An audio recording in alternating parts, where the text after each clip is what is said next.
Buongiorno cari amici, benvenuti anche oggi in una live splash del vostro marietto veneziano. Oggi vi voglio raccontare se ha le gambe cammina. Perché? Perché è un racconto del Dante di fantasia, quindi io mi lavo le mani, lo racconto così tanto perché il Dante, sapete che ogni tanto l'incontro mi offre un caffè e io non so dirgli mai di no a un buon caffè macchiato. Se le gambe cammina, ma prima di iniziare questa micro pillola, il vostro marietto veneziano vi chiede di iscrivervi al canale YouTube di Ildegala, al canale YouTube del vostro marietto veneziano, i link sono sotto qui in descrizione, di lasciare anche un super like che fa sempre bene alla salute, vi aiuta a muovere anche il ditino di indice sullo schermo del cellulare o del mouse, quindi fate anche già un po' di ginnastica. Di venirci a trovare nei nostri gruppi social in cui stiamo rilanciando il nostro gruppo di radionica, radiestesia, tarologia ed ermetismo, il legale marito veneziano, stanno rilanciando, abbiamo già 970 iscritti, il link sempre sotto in descrizione, venirci a trovare nei nostri gruppi di Telegram e anche nel canale, scusate, nel sito capitano.intervista.org dove ci sono più di 20 ebook da scaricare gratuitamente con le istruzioni. Sono a prova di Marietto, se ci riesco a capirli io, che li ho fatti, potete capirli, li può capire chiunque. Sono gratuiti, ne hanno già scaricati 150.000. Il Marietto ha donato all'umanità 2 milioni di circuiti radionici quadranti radiostesici. Io la mia parte l'ho fatta. E i link sono sempre sotto in descrizione. In più c'è una sezione shop a pagamento con i servizi che il Degara Marietto veneziano propongo. Bene, se le gambe cammina. Questo è un racconto di fantasia, non è vero niente, non ascoltatemi, prendetela solo come una buttata, no? Allora, tanti anni fa, l'ho già raccontata, ma questa volta la metto un po' più sul short, no? Tanti anni fa c'era un bambino che andava a scuola e ce n'era un altro di un anno più grandicello, no? Il morale della favola, quello più grandicello, ha buttato una palla di neve a questo bambino e la mamma di questo bambino è andata a sgridare questo bambinello più grandicello, il bambinello più grandicello è andato a dirlo alla mamma, la quale aveva una sorella e una figlia. Morale della favola, il bambino più grandicello ha raccontato un sacco di favole, la mamma gli ha detto che la mamma del suo amichetto l'aveva picchiato, adesso no, erano tutte favole, no? Queste tre donne partono e picchiano, massacrano di botte questa donna qua, che non sapeva niente, questa aveva solamente detto al bambinetto di non buttare più neve nel collo perché suo figlio si sarebbe, insomma, ammalato, no? Allora, la favola, queste qui partono, picchiano a destra, a sinistra, massacrano questa donna. Il marito, che conosceva un amico, il quale amico conosceva una vecchietta in montagna, va e dice, qui bisogna trovare una soluzione pacifica.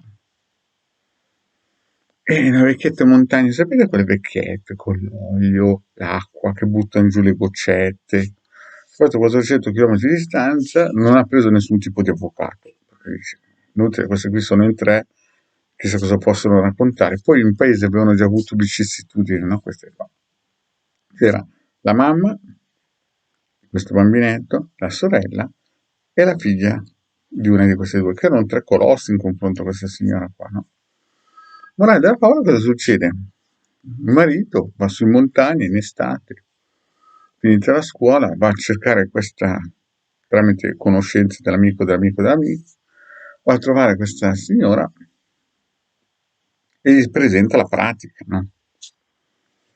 Beh, questa signora apre una pratica, perché se le gambe camminano. Questa signora dice, guarda, ci penso io, visto che la cosa è così così, guarda, la favola gli dice, guarda, fra 3 anni più o meno la pratica si chiude. Passano i 3 anni, ma insomma questa signora che aveva preso tantissime botte, senza neanche capire per quale motivo, va di nuovo, perché la pratica non si chiude. Ormai però la pratica era stata lanciata. Vede, quando si lanciano certe pratiche non ci sono santi che tengono. Oh, questa qui aveva perso le speranze, dico, almeno giustizia, non vendete, giustizia, no? Questo bambino qui le raccontò troppo grosso. Il problema è che il bambino era minorenne a quel punto lì, aveva 10 anni, a quel punto lì dopo 3 anni, ne aveva 7, facciamo 11, no? E capite che un bambino piccolo non si può toccare. La vecchietta aveva fatto in modo, la signora anziana, aveva fatto in modo che la pratica si finisse quando lui diventava maggiorenne. Così, no? L'ha limato bene. Beh, cosa è successo? Ma la favola dopo 10 anni, ormai la pratica era stata lanciata a 8 anni e mezzo, perché effettivamente ci voleva una risposta adeguata all'intervento delle tre mamme. Questa vecchiettina qui, questa signora anziana, si era tolto i guanti bianchi, questa abitava a 500 chilometri, neanche le aveva viste queste signore qui, però aveva visto col suo piattino con le goccine d'olio che insomma bisognava insegnare le buone maniere a queste tre signore qua. Queste poi, cosa è successo? Cammin facendo, avevano visto che questo bambino che avevano toccato, insomma, era meglio che non avessero mai incontrato nella vita. Era l'ultima cosa che dovevano fare queste qui. Però se ne erano accorte dopo qualche anno, no? Morale della favola, arriva a 18 anni e mezzo il ragazzino che aveva creato questo, perché era un bugiardo, era falso come Giuda, e combinare tutti i colori. Morale della favola, se ne va a miglior vita. Certo, erano passati 10 anni, alla fine la pratica era stata. Il problema è che la vecchietta in montagna si era tolto i guanti bianchi, questa qui era partita e insomma, passano gli anni, la figlia di quella che si era unita per picchiare questa aveva un figlio. Purtroppo questo qui, come vi ho spiegato la legge 5, chi non sa la legge 5 va a vedere le pillole rosse, ma oh, questo è un racconto di fantasia, non è vero niente, se mi stai ascoltando, prendila come una buttata, di più calze lunghe. Morale della parola, cosa è successo? Questo bambino era in moto, aveva 26 anni, a un certo punto è andato anche lui a miglior vita con un piccolo colpetto. Allora, la sintesi cos'è? Se ha le gambe cammina, quando viene lanciata una cosa fatta bene, può passare 2, 3, 10, 15 anni, ma alla fine arriva.